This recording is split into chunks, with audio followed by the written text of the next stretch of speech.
O mundo adora heróis. Sempre adorou. Desde criança, a gente aprende que existe o mocinho e o vilão, o bem e o mal, o certo e o errado. Mas deixe-os contar uma coisa que ninguém gosta de admitir. O herói quase nunca é bom. Ele só é o vilão que aprendeu a contar melhor a própria história. Pensa comigo. Quem define quem é o herói? Quem escreve a narrativa?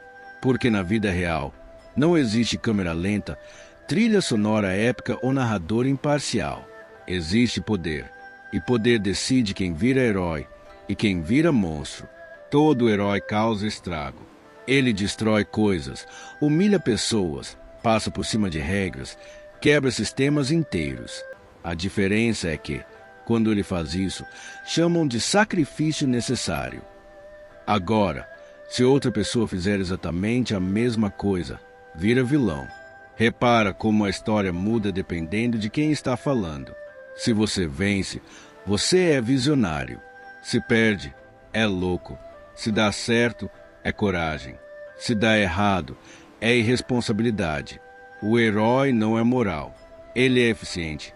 E eficiência, quando vem acompanhada de uma boa narrativa, vira virtude. Vamos ser honestos, ninguém vira herói sendo bonzinho o tempo todo. Herói mente, manipula, engana, usa pessoas como peças de xadrez. Só que ele faz isso pelo bem maior. Essa é a frase mágica, o feitiço que transforma atrocidade em nobreza. Foi pelo bem maior. Era necessário. Não havia outra escolha. Todo vilão também acha isso. A única diferença é que o vilão perdeu o controle da narrativa. Olha qualquer grande história que você conhece. Se você trocar o ponto de vista, o herói vira um tirano rapidinho. O cara que invade territórios, impõe sua visão, destrói culturas e decide o destino de milhões é chamado de herói se estiver do lado vencedor. Se estiver do lado perdedor, entra nos livros como vilão.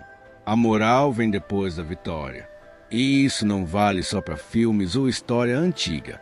Vale para o mundo real, para o trabalho, para a política, para a vida cotidiana. No escritório, por exemplo, tem sempre aquele sujeito inspirador. O líder nato, o herói corporativo. Ele cobra todo mundo, pressiona, explora, puxa crédito para si, joga erro para os outros. Mas como entrega resultado, é visto como exemplo. Agora imagina um funcionário comum fazendo metade dessas coisas.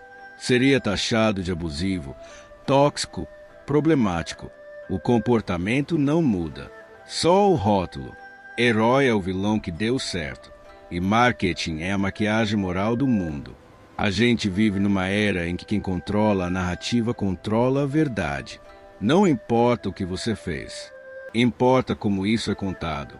Se você dominar o discurso, pode transformar egoísmo em liderança, ganância em ambição, crueldade em frieza estratégica.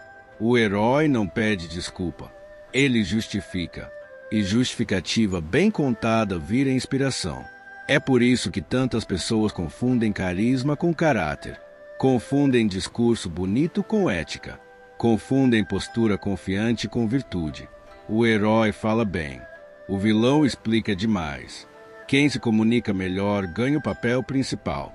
E aí vem a parte desconfortável. A maioria das pessoas não quer justiça. Quer uma história simples. Elas querem alguém para admirar e alguém para odiar. Não importa se é verdade. Importa se faz sentido emocional.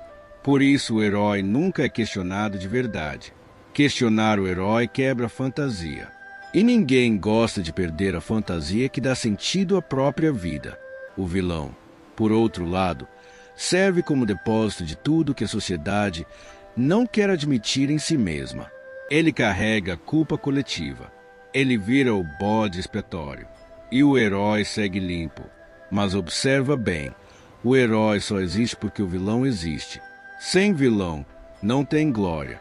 Sem inimigo, não tem narrativa. Então o herói precisa do caos. Precisa do conflito. Precisa do problema. Ele não resolve o mundo. Ele gerencia o problema para continuar sendo necessário. E isso é genial do ponto de vista estratégico, porque quem resolve tudo vira descartável. Quem mantém o problema sob controle vira indispensável. Heróis não salvam o mundo, eles administram a crise, e sempre com um discurso bonito por cima. Na vida pessoal, isso aparece de forma mais sutil. Tem gente que adora bancar o salvador, o conselheiro, o amigo que só quer ajudar. Mas repara, essa pessoa sempre precisa que o outro esteja mal. Sempre precisa de alguém em crise para exercer o papel de herói. Se todo mundo estivesse bem, ela perderia a identidade. O herói depende da fraqueza alheia. E quando alguém tenta sair desse papel de vítima, o herói se incomoda. Porque agora o controle da narrativa escapa. E controle é tudo. Por isso, muitas vezes, o herói é só o vilão que aprendeu a ser socialmente aceitável. Ele não bate, ele manipula. Não ameaça, ele convence. Não impõe, ele inspira. O resultado final é o mesmo. Só muda a embalagem. E a embalagem é o que o mundo consome. Marketing não é só vender produto. É vender intenção. É vender caráter. É vender uma versão editada de quem você é. Quem domina isso vira herói fácil, mesmo fazendo coisas questionáveis, mesmo passando por cima de pessoas, mesmo criando destruição pelo caminho. Se a história for boa, ninguém liga. E aqui entra uma verdade amarga. A maioria das pessoas prefere um herói falso a uma verdade desconfortável. Elas querem acreditar que alguém está no controle, que alguém sabe o que está fazendo, que existe um lado certo. Questionar isso gera ansiedade, e ninguém gosta de ansiedade. Então o herói segue sendo aplaudido, e o vilão segue sendo odiado, mesmo quando, no fundo, eles são muito parecidos. A diferença é que um sorri melhor para a câmera. Por isso, quando você vê alguém sendo chamado de herói com unanimidade, desconfie. Heróis verdadeiros são controversos, são questionados, incomodam.